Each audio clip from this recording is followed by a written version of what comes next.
नमस्कार दोस्तों, स्वागत है हमारा YouTube चैनल एग्जाम हंटर में। तो जैसे कि पिछले क्लास में हमने खिलजी वंश के पहले पढ़ाया था, ठीक है। तो आप बताइए आप कि खिलजी वंश का सबसे महान शासक कौन था, ये आप हमें कमेंट कीजिए कि जलालुद्दीन खिलजी या अलाउद्दीन खिलजी, ये कौन था जो महान शासक था। अगर आप वो बता देते तो ये बताइए कि क्या उसमें किसी ने हमारे किसी विश्वविद्यालय पर अटैक किया था, चाहे विक्रमशिला हो या नालंदा विश्वविद्यालय या हमारा भागलपुर का TNB विश्वविद्यालय या पटना यूनिवर्सिटी, किस पे अटैक किया था, ये कमेंट में लिखिएगा, ठीक है। अब आप बता देते हैं कि खिलजी वंश जो है ना सबसे छोटा वंश था। कहाँ से? तो 1290 से 1320। कितने साल का है बताइए? ये मात्र 30 साल का है। अब सोचिए कोई वंश मात्र 30 साल में खत्म हो जाता है तो वो तो कह सकते हैं कि या तो राजा की कुछ कमियां थी या शासन व्यवस्था में कुछ कमी था या कुछ राजा कुछ ज़्यादा ही उत्सुक हो जाते। देखते हैं, आप देखते हैं कि महाभारत युद्ध देखे हैं। महाभारत बहुत लंबा चल रहा था बहुत, लेकिन जब युद्ध शुरू हुआ तो मात्र 17 दिन का खेला खत्म हो गया। 17 दिन में ही खेला खत्म हो गया और जितने एक से एक योद्धा थे सारे मारे गए। तो उसी प्रकार से जब मेन राजा मारा जाता है या मेन राजा का अंत हो जाता है तो कहीं कभी कभी वंश भी खत्म हो जाता है। तो उसी प्रकार से वह खिलजी वंश में सबसे छोटा वंश। ये याद रखिएगा, पूछता है कि सबसे छोटा वंश और सबसे बड़ा वंश। तो सबसे छोटा वंश आपको बता दिए हैं खिलजी वंश, और सबसे बड़ा वंश आगे वाला चैप्टर में बताएंगे क्योंकि वो आएगा नेक्स्ट चैप्टर में। हाँ, तो अगर आप स्टेट PCS की तैयारी कर रहे हैं तो स्पेशली हमारा जो यूट्यूब पे है, मतलब कि एग्जाम हंटर पर 66 BPSC और 7 BPSC चल रहा है, टेलीग्राम चैनल ज्वाइन कर लें। उस पर आपको डेली MCQ भी आता है रात को 9 बजे, जो कि आप सॉल्व कर सकते हैं आराम से मात्र 10-20 मिनट में। और ये भी वीडियो आपको आते रहेगा। पूरा मेडिवल हिस्ट्री का हम लोग सीरीज चला रहे हैं, उसके बाद एंशिएंट हिस्ट्री चलाएंगे, फिर ज्योग्राफी में इंटर करेंगे, ठीक है। तो आपको ये बता चुके हैं खिलजी वंश, ठीक है। तो खिलजी वंश की स्थापना किसने की? देखिए यहाँ पर भी कंफ्यूजन होता है क्योंकि इसमें नाम जो है ना अलाउद्दीन खिलजी का ज़्यादा नाम होता है। तो सब लोग सोच क्या लेते हैं, कह यार तो उसका नाम है तो वही वंश किया होगा स्थापना, लेकिन नहीं किया था किसने? तो जलालुद्दीन खिलजी ने स्थापना किया था। तो आपको पता है ना कि जो राजा स्थापना करता है उसको संभालने में समय चला जाता है, और अगर कोई षड्यंत्र रच रहा है तो फिर उसका किक आउट कर देता है। तो इसमें भी किक आउट कर दिया, और किक आउट करने वाला कोई दूर का लोग नहीं रहता है, जैसे मंगोल थे आक्रमण किया, ये वो नहीं, अपना ही कोई संबंधी, अपना ही दास या अपना ही बेटा। तो अलाउद्दीन खिलजी भी उसका अपना ही आदमी था जो कि हत्या करवा दिया, ठीक है। अब इसीलिए पूरा कहानी जो है वो चलेगी अलाउद्दीन खिलजी पर, क्योंकि मेन हीरो यही है। वो थोड़ा सा बस क्या करते हैं, साइड पार्ट करते हैं ना कि साइड रोल वाला, तो ये साइड रोल था। अब मेन रोल वाला जो है हीरो है अलाउद्दीन खिलजी। अब खिलजी मूवी भी देखेंगे किस हीरो का है, रणवीर सिंह या रणवीर कपूर का, इसमें भी हो सके तो कमेंट कर दीजिएगा। नहीं देखें तो मूवी जरूर देख लीजिएगा, ठीक है। शायद उस मूवी का नाम है पद्मावती नाम है चंदन, हाँ पद्मावती उसका नाम है, ठीक है। तो पद्मावती मूवी देखिएगा अगर इसको क्लियरिटी चाहते हैं तो इसमें राजा रतन सिंह के बारे में बताया जाएगा और रानी पद्मावती के बारे में, किस तरह से उसने अपनी रक्षा करने के लिए जौहर किया। तो जौहर भी एक शब्द है जो कभी कभी पूछ देता है स्टेट PCS में, ठीक है।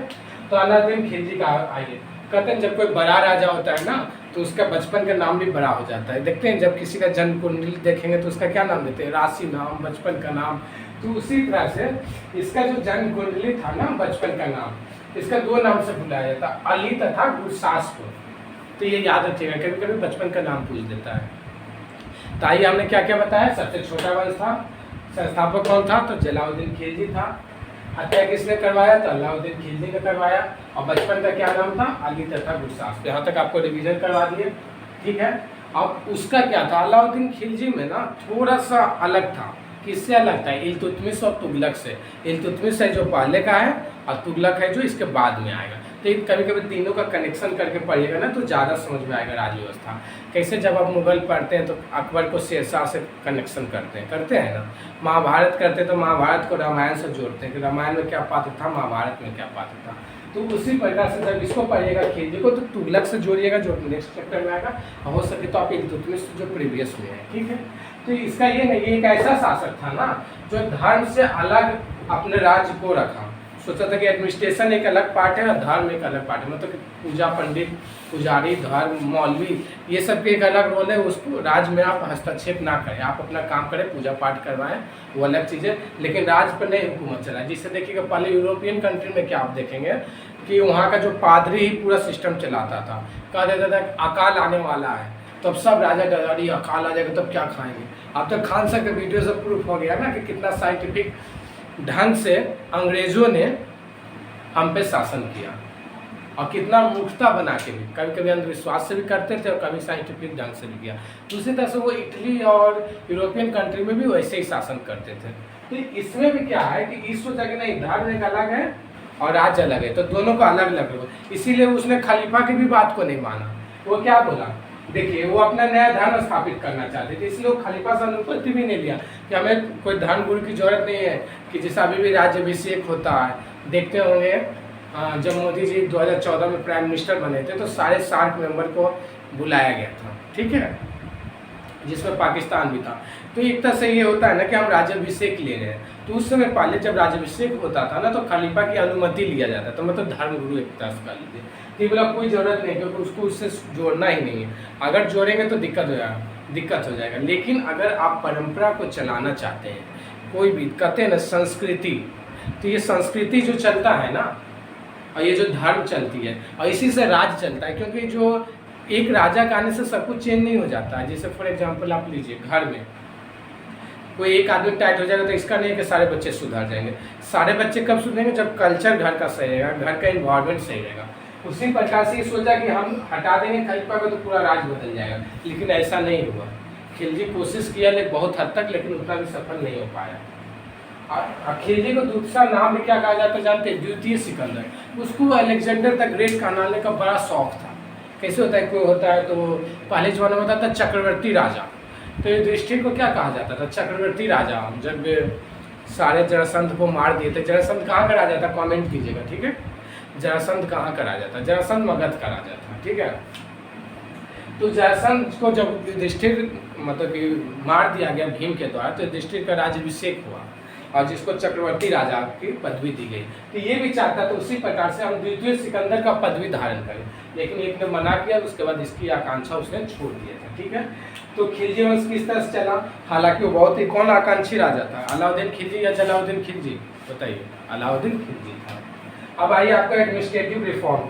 देखिए कोई भी राजा तभी महान होता है जब उसकी नीतियाँ महान होती है, और जब आप कुछ खास करेंगे। आप देखते होंगे कोई राजा आया और चला गया, उसका नाम भी नहीं है, जैसे मुबारक शाह ये वो, लेकिन खिलजी, तुगलक, अकबर, शाहजहाँ, इसका अभी भी नाम है। क्यों, क्योंकि कुछ ना कुछ तो खास है, कोई प्रेम की दुनिया में नाम किया, कोई खलनायक की दुनिया में नाम किया।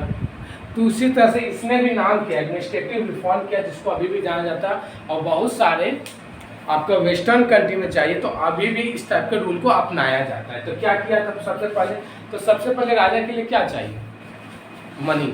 देखते हैं अभी भी मनी का कितना रोल है, आपका शादी विवाह पढ़ाई लिखाई सब मनी से टिका हुआ। आपकी जॉब लगेगी तो अच्छे घर में शादी होगा, नहीं तो जाइए। उसी तरह से वो मनी के लिए क्या किया, सबसे पहले टैक्स बढ़ा दिया। कितना टैक्स बढ़ा दिया, तो 50% तक बढ़ा दिया। सोचिए 1/6 से 1/3 से 50%, क्योंकि टैक्स आएगा तभी तो वो कुछ काम कर पाएगा। तो सबसे पहले क्या किया, टैक्स को बढ़ा दिया, और टैक्स से ज़्यादा भूमि आएगा, मतलब ज़्यादा आएगा तो फिर ज़्यादा काम कर पाएगा। दूसरा क्या किया, वो क्या किया कि सैलरी जो है ना कैश में देने, बोला कि इकता उकता सिस्टम हटाओ। इकता सिस्टम किसके द्वारा था, ये भी कमेंट कीजिएगा, ठीक है। इकता सिस्टम को किसने लाया, तो बोला कि कैश में सैलरी दो। क्यों, क्योंकि देखते हैं जब पेमेंट टाइमली मिलता है तो दो प्रकार के फोर्स होते हैं, एक सेंट्रल फोर्स होते हैं, एक स्टेट फोर्स होते हैं। तो सेंट्रल फोर्स को सैलरी एकदम 1 तारीख को आ जाएगा पैसा, लेकिन स्टेट वाला रहेगा उसको आराम से आएगा। कभी कभी तो 7th पे और 6th पे में 2-3 साल लग जाते हैं। ये प्रोफेसर का ले लीजिएगा तो पता चला कि एक पे खत्म होने वाला है तो स्टार्ट हुआ, जिससे 6 पे हुआ था 2016 में, ठीक है। तो उसकी एक्चुअल सैलरी कब स्टार्ट हुई पता है, 2021 में जाके 5 साल बाद, लेकिन सेंटर में 2016 में हुआ तो 2017 से स्टार्ट हो जाएगा। तो उसी तरह बोला कि सेना तभी उत्साह रहेगा जब उसको पैसा दोगे, उसकी फैमिली खुश रहेगा। तो पैसा दो उसको कैश में, अब कैश रहेगा तो पॉकेट मजबूत रहेगा, जब पॉकेट मजबूत रहेगा तो काम भी अच्छा होगा, युद्ध भी जीतने का रहेगा। तो कैश में करते हैं, ठीक है। उसके बाद क्या बोला, हालांकि उसको पंडित पुरोहित और क्या बोलते हैं उसको मौलवी सबसे पहले से ही नफरत था। तो क्या करवाया कि जब उससे नफरत हो गया तो बोला यार इसको जितना जमीन उमीन दिया है ना, आज तक जितना लूटा और घी खाया तोंद बढ़ाया है, सबको हटाओ। तो कैसे हटाया जाए? बोला सबको जमीन वापस करो। देखते हैं कभी कभी अभी आप जानते होंगे कि एसपीजी सुरक्षा मिलता है। किसको मिलता है एसपीजी सुरक्षा बताइए? पीएम को मिलता है, चाहे उसके परिवार को मिलता है या एक्स पीएम को मिलता है। तो अब नया रूल आया है कि एसपीजी सुरक्षा सिर्फ पीएम मिलेगा और इसके जस्ट पहले पीएम का, पुराना नहीं। तो गांधी विहार में, सॉरी गांधी विहार का है चूँकि याद आते इसीलिए गांधी विहार बोल दिए। तो गांधी परिवार को सुरक्षा पहले मिलते थे। क्यों? क्योंकि राजीव गांधी जो थे राहुल गांधी के पिता थे, ठीक है। तो वो पीएम रहते इसलिए राहुल गांधी को मिलता था। लेकिन अब नया नियम में क्या है? सिर्फ एक्स पीएम को मिलेगा। तो एक्स पीएम पहले कौन थे? मनमोहन सिंह। तो सिर्फ मनमोहन सिंह को मिलेगा, इसके परिवार को नहीं मिलेगा। क्यों? क्योंकि बहुत सारा पैसा इससे ही खर्च हो जाता है। तो उसी तरह से भी क्या किया कि खालसा भूमि होता है, तो खालसा भूमि जितना दान में दिया जाता है ना भूमि, तो क्या क्या सारे भूमि को फिर से वापस बोला सब रिटर्न करो। बहुत तुमने मलाई खा लिया, सारे भूमि को ले लिया और खालसा भूमि में मिला लिया, जिसको राजा किएगा। फिर उस भूमि से जो टैक्स होता था उससे अपने राजभार का काट चला। तो याद है क्या क्या? तो खालसा भूमि को वापस लिया। ठीक, कौन था? वो तो दान में दी हुई भूमि था। दूसरा काम क्या किया? दूसरा काम क्या? गुप्तचर विभाग। देखिए गुप्तचर बहुत इंपॉर्टेंट होते हैं। देखिएगा जब रामायण में जब राम पार करने लगे थे, ठीक है, राम पार करके गए थे किसके पास? केवट के पास गए थे, वहाँ रुके थे। तो जब दोबारा भरत गए थे ना, तो केवट तीर धनुष लेके खड़ा था, लेकिन एक बूढ़ा था, बोला नहीं नहीं रुको मैं जाता हूँ देखता हूँ। तो क्या एक गुप्तचर के रूप में गया। तो रामायण समय में भी गुप्तचर होता था, अब बुद्धा समय में भी गुप्तचर होता था। तो अभी क्यों नहीं हुआ? तो गुप्तचर विभाग में, क्योंकि गुप्तचर ये कहा जाता है 8 लाख कान होते हैं आपके। अभी भी है हमारा गुप्तचर कौन है? देश का राव है। सीबीआई जो लीगल है और राव है जो इलीगल है, जो कि दिखता नहीं लेकिन सबसे ज्यादा काम करता है। तो उसी तरह से गुप्तचर विभाग का निर्माण किया। तीसरा काम किया कि जो यूथ है ना, अभी हमारा जो यूथ शक्ति, youth power, skill India, startup India, stand up India, जो इतने बड़े बड़े हम लोग बातें करते हैं, तो वो सब जो यूथ पे ही टिका होता है। बोला यूथ को सुधारना है तो सबसे पहले क्या करो? शराब, जुआ, भांग, ये सबको प्रतिबंध लगाओ। बिहार में भी शराबबंदी हो गई है। पूछ सकता है क्वेश्चन कब से शराबबंदी हुई है, ठीक है, ये आप हो सके तो कमेंट कीजिएगा। तो जुआ, भांग, शराब सब पर प्रतिबंध लगा दिया, ठीक है। 3 काम तो कर दिया। कौन कौन के? आइए आपको एक रिवीजन करा दिया। दान में दी हुई भूमि को क्या करते थे? तो खालसा भूमि करते थे, ठीक है। तो खालसा भूमि को सब ले लिया। इसलिए ले लिया, क्यों लिया? क्योंकि उससे बिन मतलब को वो लोग कमाता था। बोला कि सब अब जाएगा राजा के खर्चा में।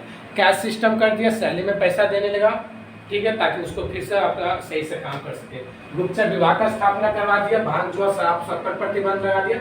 आप देखिए मेन चौथा काम किया, सामंतों को मिलने पर प्रतिबंध लगा दिया। जो पार्टी होती है ना, इसे हम लोग कहते हैं बर्थडे पार्टी, किट्टी पार्टी, तो वो हम लोग भी पार्टी मनाता था। और शराब पीता तो उसमें इंटरकास्ट मैरिज भी होता था।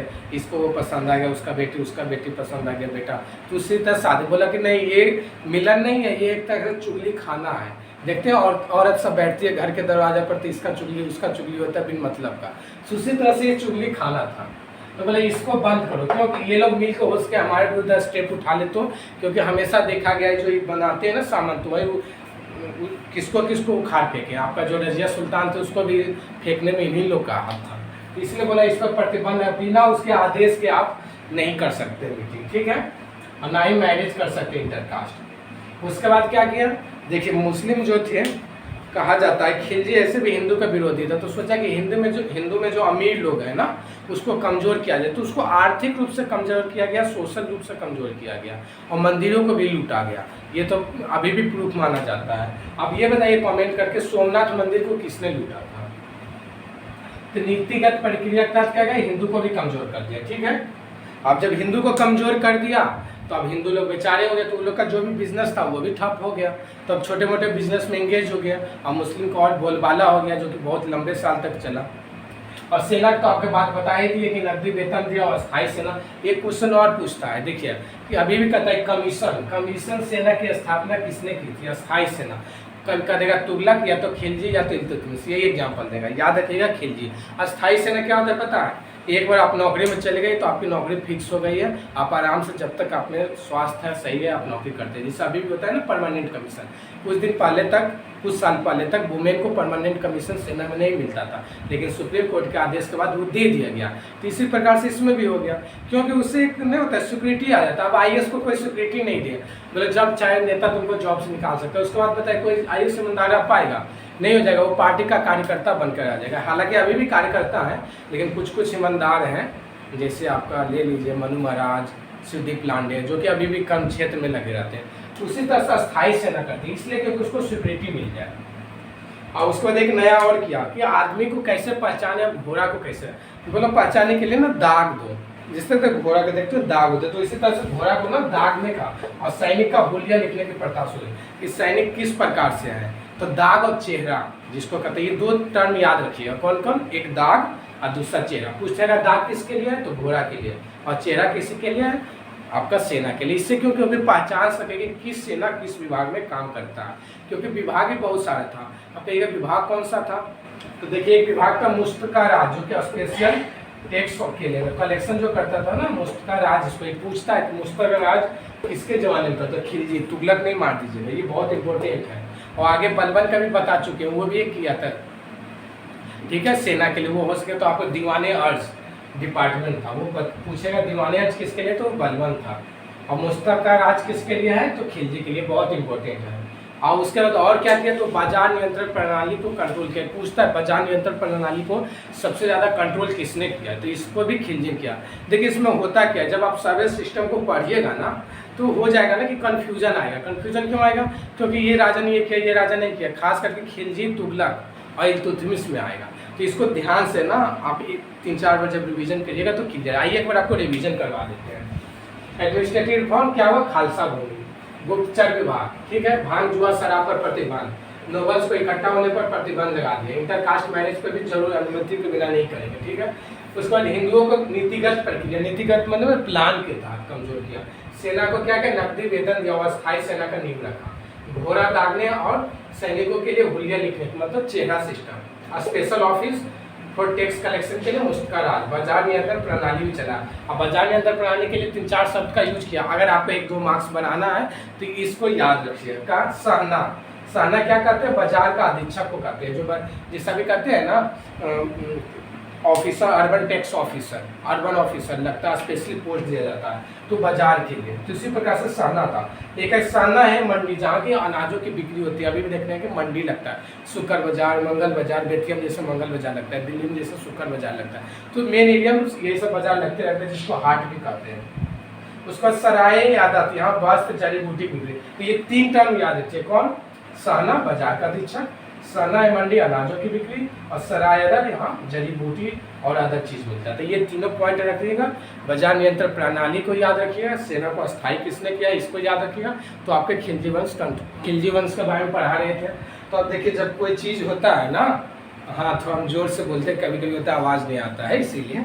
हाँ तो जब कोई राजा बड़ा हो जाता है ना तो उसके बारे में राइटर लिखते हैं। जैसे मोदी जी, अब मोदी जी जब चले जाएंगे, उनके शासन तो आज ना कल खत्म तो होगी ही ना, तो उसके जो नया नया आएगा। अभी जैसे रामचंद्र गुहा लिखते हैं, गांधी के बारे में लिखते हैं, चाहे नेहरू के बारे में पढ़ा जाता है। उसी तरह से खिलजी के बारे में भी हिस्टोरियन कहा था। तो कौन? तो बर्नी बोला था, याद रखिएगा। ये कभी कभी फंसा देगा कि बर्नी बोला था या बटूटा बोला था, इवन बटूटा बोला था, या मार्को पोलो बोला था। तो क्या बोला था खिलजी के बारे में? क्या बोला था कि जब वो गद्दी पर बैठा था तो सारे कानून शरीयत कानून से फ्री था। ऐसा क्यों बोला था? वो इसलिए बोला था जैसे कैसे मोदी जी बैठे हैं गद्दी पर, तो जैसे गद्दी जी बैठे तो उन पर रिस्पॉन्सिबिलिटी ज़्यादा थी, लेकिन वो भी किसी चीज़ से फ्री थे। किससे फ्री थे पता है? तोड़ जोड़ की सरकार से। क्यों? क्योंकि वो क्लियर मेजोरिटी लाए थे, फुल, कोई टेंशन ही नहीं था। अटल जी जैसा या ममता जी को मना, या तमिलनाडु के जो मुख्यमंत्री उस समय थी जयललिता को मना, या किसको मना, या मायावती जी को मना, 3 सिस्टर कही जाती थी। तो ये भी फ्री था। क्यों? बोला था हमको ना तो खलीफा को मानना है, ना तो शरीयत कानून को मानना है, मेरा अपना राज चलेगा, जिसको रहना रहो, नहीं तो पंडित को जाना है जाओ। तो उस समय के जो खलीफा थे, इसीलिए बर्नी बोला था जब बैठा तो आराम से फ्री था, कोई नियम कानून नहीं चलेगा, जो पहनना है पहनो, जो खाना है खाओ। लेकिन उसका एक सपना था जो पिछले वीडियो में बनाए थे, क्या? सिकंदर बनने का सपना। देखिए कभी कभी उल्टा हो जाता है। सिकंदर कब का था? 324-326 BC का। तो उसके बाद ही उसी का आधार पर चला। लेकिन देखते हैं जब अकबर के ज़माने में जाएंगे ना, एक शेर शाह सूरी के बारे में पढ़ेंगे। क्या कहा जाता था? शेर शाह सूरी को अकबर कहा जाता था। लेकिन मतलब समझिए इसको कि अकबर जो है बाद में आया और शेर शाह सूरी पहले आया, तो टाइटल उसका क्यों लगाते हो? अब कहेगा कि सर वो मोदी, गांधी को मोदी अगर कहे जाने लगे कि गांधी को किस नाम से जाना आता है, उपनाम से मोदी नाम था, तो मोदी तो बाद में आया ना। तो उसी तरह से करके भी उल्टा कर दिया जाता है। तो इसमें भी ये था, सिकंदर बनने का जो सपना था ना, तो उसको किसने बोला था यार ये छोड़ दो? किसके कहने पर? तो अलूल उल मुल्क को कहने पर। ये याद रखिएगा, ये नाम कभी कभी पूछ देता। अगर 1-2 नंबर बार आना है तो यही सब आपको 1 नंबर 2 बनाएगा। ऐसे ऊपर वाला आपको एक कट ऑफ रेंज पहुंचा देगा, लेकिन मार्क्स यही सब पहुंचेगा। अब उसका एक और बहुत फेमस था, सलाहकार कहिए, दास कहिए, दास को ही सलाहकार कहते हैं। कहते हैं ना, दास का बहुत बड़ा रोल होता था इसमें। बेटा से भी बढ़ के होता था, दामाद से भी बढ़ के होता था, और जनरली वो दामादे बन जाता था अगर बेटी होती थी तो। क्या कि भाई दामाद बनेगा तब ना उसको भी मोह माया हो जाएगा। तो मलिक कफूर था। मलिक कफूर क्या था? तो गुजरात में ही उसको खरीदा था। कितना खरीदा? तो 1000 दिनार में।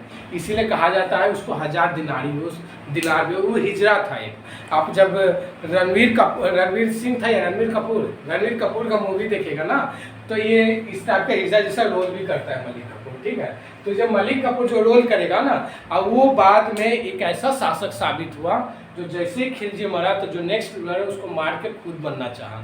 तो ये फेमस क्यों हुआ? ये फेमस इसलिए हुआ क्योंकि दक्षिण का युद्ध में ना, डेक्कन रीजन में जीतने में खिलजी को बहुत ही मदद की। इसलिए पूछा जाता है कि कौन सा वो दास था जो जीतने में मदद किया था, तो वो मलिक कपूर था। कभी कभी ये भी पूछता था वो पुरुष था या नारी था या हिजरा था। याद रखिएगा वो एक हिजरा था। कितने में खरीदा गया था? तो लाख दिनार नहीं, 1000 दिनार में, ठीक है। अब आइए कुछ बनाया में, जितने भी राजा होते हैं ना पहले, खासकर मुस्लिम वर्ग में कुछ ना कुछ बनाते हैं। कोई प्रेम का महल बना दिए शाहजहाँ। लेकिन आप ये सोचिए, जिस मुमताज़ को कहा जाता है, मतलब मैं कंट्रोवर्शियल बात नहीं बोला, जिस मुमताज़ को कहा जाता है प्रेम का मंदिर बनाया या प्रेम का जो भी ताजमहल, और पता है उनकी डेथ कब हुई थी? 13वां बच्चा के प्रेगनेंसी के समय उनका डेथ हुआ था। अब सोचिए, जिसको आप प्रेम का वो बनाते हैं, आप आज भी हम लोग पूछते हैं, और उसकी एक मतलब क्या सोचते हैं, शोषण के तहत उनकी मृत्यु थी। और इतनी रानियाँ थी, वो ध्यान नहीं दे पाया, और उसके बाद उसके लिए इतना बड़ा ताजमहल बनाया। तो इसी तरह से ये भी बनाया था। क्या बनाया था? तो आलिया दरवाज़ा बनाया था। अब आलिया दरवाज़ा कहाँ, ये आप कमेंट करके बताइए। और दूसरा क्या किया था? 1000 खंबा महल, पिलर वाला, बहुत ही मजबूत बनाया था। तीसरा सीरी का किला। सीरी का किला कहाँ, ये भी अगर आप नेट से सर्च करके बताएं। 3 क्या क्या है? आलिया दरवाजा, दूसरा खंबा महल, तीसरा सीरी का किला। एक बार आपको फिर से रिवीजन करा दें। किसने बोला था खिलजी के बारे में? जब वो गद्दी पर बैठा तो सभी शरीयत कानून से मुक्त था, तो वो बर्नी था, ठीक है। किसने कहा था कि आप सिकंदर बनने का सपना छोड़ दो? अलुल मुल्क बोला था। और क्यों बोला था? क्योंकि वो शांति के लिए कहा था। क्योंकि सिकंदर क्या किया, लास्ट में गया तो क्या कहा था? सिकंदर ऐसे हाथ करके गया था, बोला था देखो मैं कुछ भी यहाँ से लेके नहीं जा रहा हूँ। मतलब लास्ट में शांति प्रिय होता है, गांधी वर्ड। और तीसरा, मलिक कफूर को किस युद्ध में और कहाँ के युद्ध में खिलजी ने भेजा था? गुजरात में भेजा था, ठीक है। चौथा, कौन कौन सा कंस्ट्रक्शन कर रहा है? तो आलिया दरवाजा, 1000 खंबा महल और सीरी का किला। अब आइए आपको टैक्स के बारे में चर्चा करें, क्योंकि टैक्स बहुत इंपॉर्टेंट। आपको बताया था टैक्स कितना लेता था? 50% तक ले लेता। सोचिए, अगर आप अभी किसान है, 1 लाख रुपया मतलब सालाना कमाते हो, 50,000 ले लिए तो क्या होगा? मर जाएगा किसान। अभी तो 1 रुपया टैक्स नहीं लेता है सरकार। तो अभी किसान आंदोलन इतना धूमधाम से चल रहा है, लग रहा है कि 1 वर्ष पूरा होने वाला है, ठीक है। तो ये 50% उसमें, सोचिए उसमें कितना शोषण किसानों पर होता था। और उतना ही नहीं लेता था, वो और भी टैक्स लेता, जैसे घर और झोपड़ी जिसको, उसके लिए गड्ढी टैक्स लेता था। जो पशुपालन का पालन करता था उसके लिए चराई टैक्स लेता था। मतलब 1000 प्रकार का टैक्स था। तो छोटे छोटे टैक्स याद है, पूछ लेता है कि किस रीजन में हुआ था, ठीक है। कौन कौन? तो गड्ढी टैक्स, घर झोपड़ी चराई टैक्स, पशुपालन के लिए, और ऐसे ओवरऑल टैक्स हाफ था। उसके बाद जब युद्ध के लिए जाता था तो देखते थे सेनाओं जिसको होता था लूट लेता था, घर परिवार इधर उधर। तो जो लूट के भाग होता था ना, उसमें भी टैक्स था। कितना था? तो 1/4 था। मान लीजिए 100 रुपया है, 100 रुपया आप लूटे हैं तो 25 रुपया राजा के खजाना देगा, और 75 रुपया जो लूटा है अपने बांट लो। मतलब कि हम भी सहभागी होंगे तुम्हारे में, क्योंकि हम तुमको सुरक्षा देते हैं। तो लूटने का कितना, उसको क्या कहते थे? तो खूंस। ये शब्द बहुत इंपॉर्टेंट है, क्या? खूंस। खुम्स को क्या कहा जाता है? तो लूट का धन। पूछेगा क्या है खेती से संबंधित है? नहीं, ये युद्ध के लूट का धन से संबंधित है। और एक होता है देवी अधिकार का सिद्धांत, जो अलाउद्दीन खिलजी ने चलाया था। ठीक है, एक प्रकार का अधिकार था। ये कभी कभी पूछते ये सिद्धांत को खिलजी ने चलाया था या तुगलक ने? तो ये देवी अधिकार का सिद्धांत तो जो खिलजी ने चलाया था। ठीक है, और उसके बाद जब कोई राजा मरता है तो जनरली देखते हैं उसके बाद मजबूत शासक नहीं आ पाता है। क्यों नहीं आ पाता? इसका कारण जानते हैं? क्योंकि जब मजबूत होता है ना, बरगद का पेड़ देखते होंगे, जब बरगद का पेड़ खुलता है तो उसके नीचे छोटा मोटा पेड़ को वैल्यू नहीं मिलता है। इसमें क्वेश्चन पूछा है, जब लता मंगेशकर बहुत फेमस हो गई गाने में, तो उनकी बहन भी अच्छी खासी गाती थी, लेकिन उनकी बहन को उतना तवज्जो नहीं दिया गया, उतना नेम फेम नहीं हुआ। तो पूछा जाता है कि आपको कभी मलाल हुआ था? तो उन्होंने बोला कि जब बरगद का पेड़ उगता है ना, तो छोटे मोटे गाछ को उतना वैल्यू नहीं मिलता। तो उसी हुआ जब खिलजी हुआ, जब खिलजी के नीचे का रूलर उतना मजबूत नहीं हुआ, तो जो नेक्स्ट रूलर बैठा था मुबारक खिलजी। ठीक है, तो मुबारक खिलजी एक तरह से पागल था। वो राजा क्या था, सोचे इतना सरकी राजा था कि कभी स्त्री के भेष में चल जाता था, कभी खुले नग्न होकर चल जाता था दरबार में, और पिपासु राजा था, मतलब कुछ दिमाग ही नहीं था वो, मतलब कि भोग विलास में ही रमा रहता था। अभी जो लेस्बियन का जो कॉन्सेप्ट सुनते हैं, एक तरह से इसको लेस्बियन भी आप कर सकते हैं, उसको खुद नहीं पता तो था क्या, तो उसकी भी डेथ हो गई। तो इस तरह से खिलजी वंश की खत्म हुई। और इसके बाद बैठने की कोशिश किसने किया? तो यही मलिक काफूर। ठीक है, अब आपका इस तरह से खिलजी वंश का समाप्ति होता है। नेक्स्ट वीडियो में हम आपको तुगलक वंश पढ़ाएंगे। धन्यवाद दोस्त।